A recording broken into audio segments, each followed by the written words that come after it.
Hi welcome back to Vineetha Vijay Kumar mini blog. ಎಲ್ಲರೂ ಚೆನ್ನಾಗಿದ್ದೀರಾ ಅಂತ ಭಾವಿಸ್ತಾ ಇದ್ದೀನಿ. ಹಾಗೆ ನಾನು ಕೂಡ ಚೆನ್ನಾಗಿದ್ದೀನಿ. ಇನ್ನು ಆಗೊಂದು ಈಗೊಂದು ಅಂತ ವ್ಲಾಗ್ನ ಅಪ್ಲೋಡ್ ಮಾಡ್ತಾ ಇದ್ದೀನಿ. ನಾನು ಟ್ರೈ ಮಾಡ್ತಾ ಇದ್ದೀನಿ ಡೈಲಿ ಒಂದು ವ್ಲಾಗ್ನ ಅಪ್ಲೋಡ್ ಮಾಡೋಣ ಅಂತ, ಬಟ್ ಆಗ್ತಾ ಇಲ್ಲ. ಆದಷ್ಟು ಬೇಗನೆ ಬ್ಯಾಕ್ ಟು ಬ್ಯಾಕ್ ವ್ಲಾಗ್ನ ಅಪ್ಲೋಡ್ ಮಾಡೋಕ್ಕೆ ಅಂತ ಅನ್ಕೊತಾ ಇದ್ದೀನಿ. ಇಷ್ಟು ದಿನ ಸಪೋರ್ಟ್ ಮಾಡ್ದಂಗೆ ಇನ್ನು ಮುಂದೇನು ಹೆಚ್ಚಾಗಿ ಸಪೋರ್ಟ್ ಮಾಡಿ. ಹಾಗೆ ನನ್ನ ವಿಡಿಯೋನ ನೋಡೋಕ್ಕಿಂತ ಮುಂಚೆ ದಯವಿಟ್ಟು ಸಬ್ಸ್ಕ್ರೈಬ್ ಮಾಡಿ ನನ್ನ ಯೂಟ್ಯೂಬ್ ಚಾನಲ್ನ. ಆಮೇಲೆ ವಿಡಿಯೋನ ನೋಡಿ ಅಂತ ಹೇಳ್ತಾ ಇವತ್ತಿನ ಬ್ಲಾಗ್ನ ಶುರು ಮಾಡ್ತಾ ಇದ್ದೀನಿ. ಇನ್ನು ಸ್ಯಾಟರ್ಡೆ ಮತ್ತು ಸಂಡೇ ರಜೆ ಇರೋದ್ರಿಂದ ನಾನು ಊರಿಗೆ ಹೋಗಿದ್ದೆ. ಪಾಪುಗೆ 2ನೇ ಮುಡಿ ಕೊಡೋದಿತ್ತು ಮನೆ ದೇವರಿಗೆ ಬೂದ್ನೂರ್ ಹತ್ರ ಅಂಕನಾಥೇಶ್ವರ ಅಂತ ಹೇಳಿಬಿಟ್ಟು. ಸೊ ಅದಕ್ಕೆ ನಾನು ಭಾನುವಾರ ಬೆಳಗ್ಗೆ ಬೇಗನೆ ಎದ್ದು ಮನೆಯೆಲ್ಲ ಕ್ಲೀನ್ ಮಾಡಿಕೊಂಡೆ. ಹೊರಗಡೆ ವಿಜಿ ಮತ್ತು ಪೂರಿ ಅವರು ನನಗೆ ಹೆಲ್ಪ್ ಮಾಡಿಕೊಟ್ರು ಹೊರಗಡೆ ಎಲ್ಲ ತೊಳೆದ್ಬಿಟ್ಟು. ಸೊ ನಾನು ಬೇಗ ಬೇಗ ರಂಗೋಲಿ ಹಾಕಿ ಸ್ನಾನ ಮಾಡಿಕೊಂಡು ಪೂಜೆ ಎಲ್ಲ ಫಸ್ಟು ಮನೇಲಿ ಪೂಜೆ ಮುಗಿಸ್ಕೊಂಡು ಹೊರಟ್ವಿ. ಇನ್ನೂ ನನ್ನ ಮಗನಿಗಂತೂ ಫುಲ್ ಖುಷಿಯಾಗಿಬಿಟ್ಟಿತ್ತು. ಎಲ್ಲೋ ಹೊರಗಡೆ ಕರ್ಕೊಂಡು ಹೋಗ್ತಾ ಇದ್ದೀವಿ ಅಂತ ಹೇಳಿಬಿಟ್ಟು ಅವನೇ ಫಸ್ಟು ಹೋಗಿ ಕುತ್ಕೊಬಿಟ್ಟಿದ್ದ. ಇನ್ನು ನಾವು ಬಿಸಿಲಾಗ್ಬಿಡುತ್ತೆ ಬೇಗನೆ ಹೊರಡೋಣ ಅಂದ್ಕೊಂಡಿದ್ವಿ. 6 ಗಂಟೆಗೆ ಎದ್ದು ಎಲ್ಲನೂ ರೆಡಿ ಮಾಡಿಕೊಂಡು ಹೊರಡೋಷ್ಟರಲ್ಲಿ 9:15 ಆಗೇ ಹೋಯ್ತು. ಅಷ್ಟರಲ್ಲಿ ಎಷ್ಟೊಂದು ಬಿಸಿಲು ಬಂದ್ಬಿಟ್ಟಿತ್ತು. ನಿಜವಾಗ್ಲೂ ಹೊರಗಡೆ ಅಂತೂ ಕಣ್ಣು ಬಿಡೋಕ್ಕಾಗ್ತಾ ಇರಲಿಲ್ಲ, ಅಷ್ಟು ಬಿಸಿಲು. ಬೇಸಿಗೆ ಸ್ಟಾರ್ಟಿಂಗಲ್ಲೇ ಇಷ್ಟು ಬಿಸಿಲು ಬಂದರೆ ಇನ್ನು ಮುಗಿಯೋಷ್ಟರಲ್ಲಿ ಎಷ್ಟು ಬೆಂದೋಗ್ಬಿಡ್ತೀವೋ ಅಂತಲೇ ಗೊತ್ತಾಗಲ್ಲ.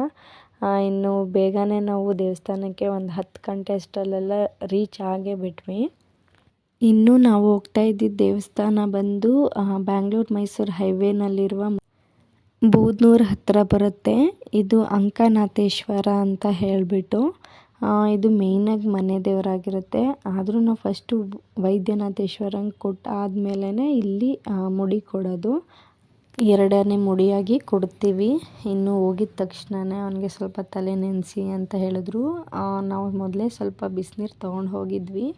ಸೊ ಅವನ ತಲೆ ನೆನೆಸ್ಬಿಟ್ಟು ಮುಡಿ ತೆಗ್ಸೋಕ್ಕೆ ಕುತ್ಕೊಂಡ್ವಿ. ಇನ್ನು ಮುಡಿನೂ ಕೂಡ ಬೇಗನೆ ತೆಗೆದ್ರು. ಇನ್ನು ಅವನಿಗೆ ಸ್ನಾನ ಮಾಡಿಸಿ ರೆಡಿ ಮಾಡಿದ್ವಿ. ಅವನಿಗೆ ಒಂಥರ ಖುಷಿ ಆಗ್ತಾಯಿತ್ತು, ತಲೆಯಲ್ಲಿ ಕೂದಲಿಲ್ಲದೆ ಇರೋದೆಲ್ಲ ಅವನಿಗೊಂಥರ ಹೊಸ ಥರ ಫೀಲ್ ಆಗ್ತಾಯಿತ್ತು ಅನಿಸುತ್ತೆ. ಇನ್ನು ನಾವು ಮನೆ ಬಿಡಬೇಕಾದ್ರೇ ಫೋನ್ ಮಾಡಿ ಹೇಳಿದ್ವಿ. ಅದರಿಂದ ಸ್ವಲ್ಪ ಬೇಗನೆ ಎಲ್ಲ ಪೂಜೆ ಅರೇಂಜ್ಮೆಂಟ್ ಆಗಿತ್ತು. ದರ್ಶನಕ್ಕೆ ಕೂಡ ಹೋಗಿ ನಿಂತ್ಕೊಂಡ್ವಿ. ಪೂಜೆನೂ ಮಾಡಿಕೊಟ್ರು. ದೇವ್ರ ದರ್ಶನ ಕೂಡ ಚೆನ್ನಾಗಾಯಿತು. ಭಾನುವಾರ ಆಗಿರೋದ್ರಿಂದ ಸ್ವಲ್ಪ ಜನ ಬಂದಿದ್ದರು. ತುಂಬ ಏನು ಕ್ರೌಡ್ ಇರಲಿಲ್ಲ, ಸ್ವಲ್ಪ ಮಟ್ಟಿಗೆ ಕ್ರೌಡ್ ಇತ್ತು. ಅಲಂಕಾರನೂ ಕೂಡ ಚೆನ್ನಾಗಿ ಮಾಡಿದರು. ಸೊ ನಾವು ಪೂಜೆ ಎಲ್ಲನೂ ಮಾಡಿಕೊಂಡ್ವಿ.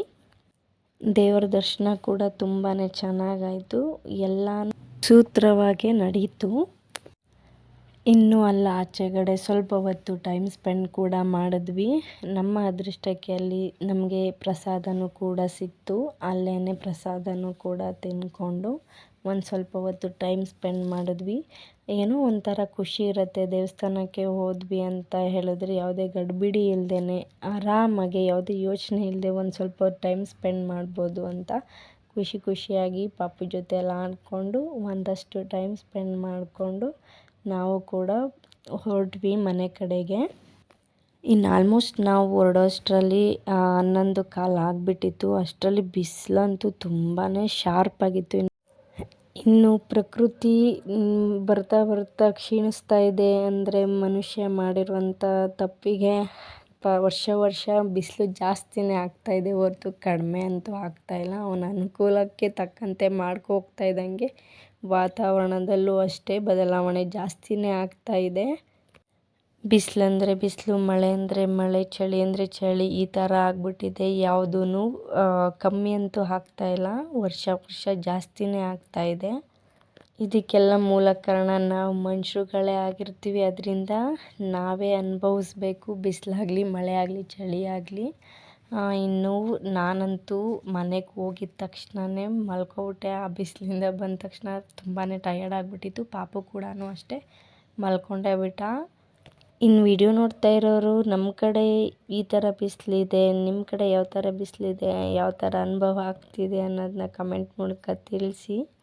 ಸೊ ಇವತ್ತಿನ ಬ್ಲಾಗ್ ಇದಾಗಿರುತ್ತೆ. ಐ ಹೋಪ್ ನಿಮಗೆ ಈ ಬ್ಲಾಗ್ ಇಷ್ಟ ಆಗಿದೆ ಅಂತ ಭಾವಿಸ್ತಾ ಇದ್ದೀನಿ. ದಯವಿಟ್ಟು ಇಷ್ಟ ಆಗಿದ್ದರೆ ಲೈಕ್, ಶೇರ್, ಕಮೆಂಟ್ ಮಾಡಿ ಹಾಗೂ ನನ್ನ ಇನ್ಸ್ಟಾಗ್ರಾಮ್ ಅಕೌಂಟ್ನ ಫಾಲೋ ಮಾಡಿ ಆ್ಯಂಡ್ ಸಪೋರ್ಟ್ ಮಾಡಿ ಅಂತ ಹೇಳ್ತಾ ಮತ್ತೆ ಮುಂದಿನ ಬ್ಲಾಗಲ್ಲಿ ಸಿಗೋಣ. Thank you all.